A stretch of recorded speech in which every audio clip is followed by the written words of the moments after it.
All right, so if you're not joining us on, Twitch, you've probably missed out on something pretty amazing going on. CHADstack is in full swing last night, making a breakthrough. We're actually it's possibly viable at this point. I think that we could make a pretty simple multi-page application with interactivity using the CHADstack. Of course, the CHADstack, the greatest stack that has ever been created.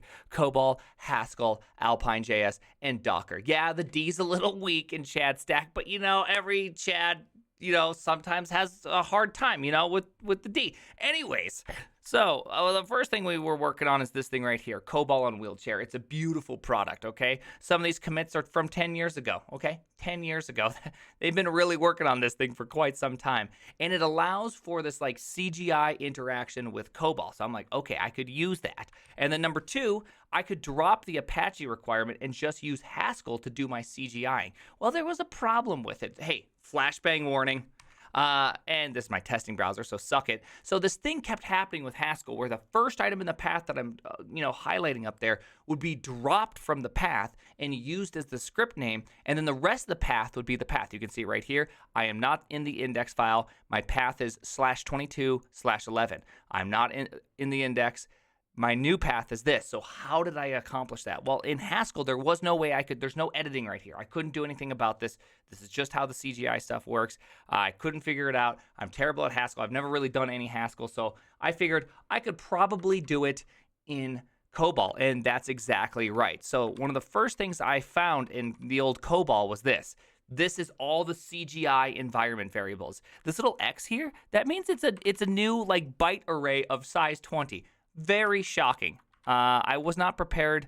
I think that's what it means. I actually don't even know what it really means. Anyways, so I upgraded this script that was the Cobalt on Wheelchair to start taking out the script name along with the path info, because I figured if I can keep track of the script name as well, maybe I could put the strings together. And you know what? Putting two strings together is a non-trivial amount of effort to figure out in Cobalt. I was completely, I can't even believe this is real. So I found this. Okay, so I figured out how to do an if statement. If analyze script is equal to the index.cgi, which by the way, index.cgi right here, that is just what happens. This is the default spec right here. This default classic app spec makes the very first CGI called index.cgi, whatever. We just made it happen. So we have this analyze script. If it's equal to that, I'm the index. I don't need to do any sort of fancy moving around of anything. But if we're not, what I need to do is I need to take the analyzed script name. I don't even know what that means. Take the analyzed query. I still don't know what that means. And then I can put both of them into temp. Yeah.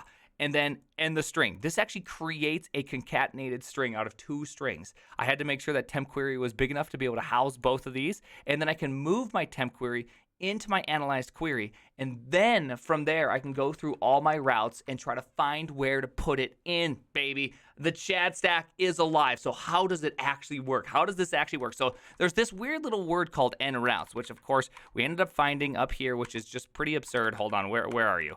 I don't even know where to look. There we go. So there's this file. This file is like the crux of it all. You define all your routes in this file, and then the other one cycles through them one at a time. So you do have to do something like this. You have to define how many routes you have, and then that loop will figure out how to go through each one of them. Now, this is where it gets fantastic.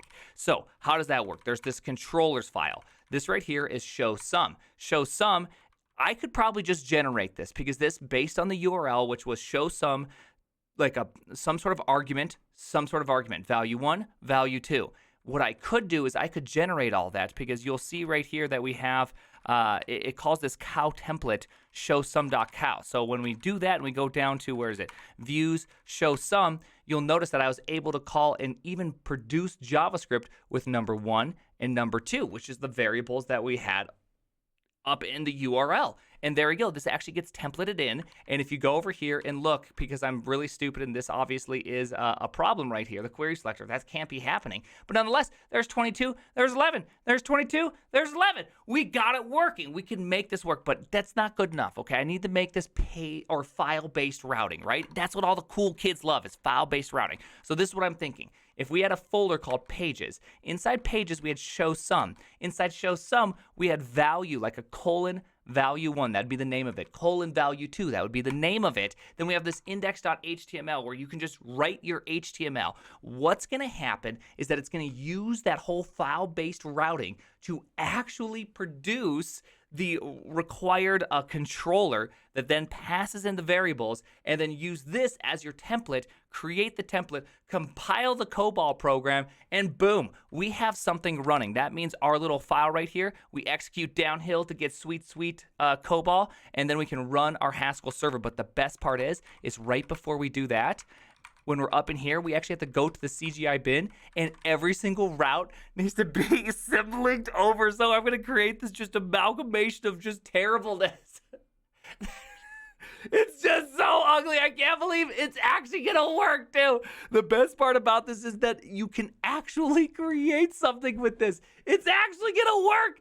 We're going to be able to have interactivity, multi-page application, Docker, okay? Everything you've ever wanted in a single application. And that, my friends, is the CHADstack. Okay, so I hope you're excited. As excited at least as I am, because we're going to successfully create the greatest multi-page application ever to exist. The CHADstack. You know what's going to happen after that? We're going to do a little performance test. I don't think Node is going to be able to keep up with Chad. No, I don't think so. I even think I could raw dog Node, and it will be 5 times slower at producing HTML than the CHADstack. I'm putting money on it. Hey, the name is the Primogen. I gotta press stop record now.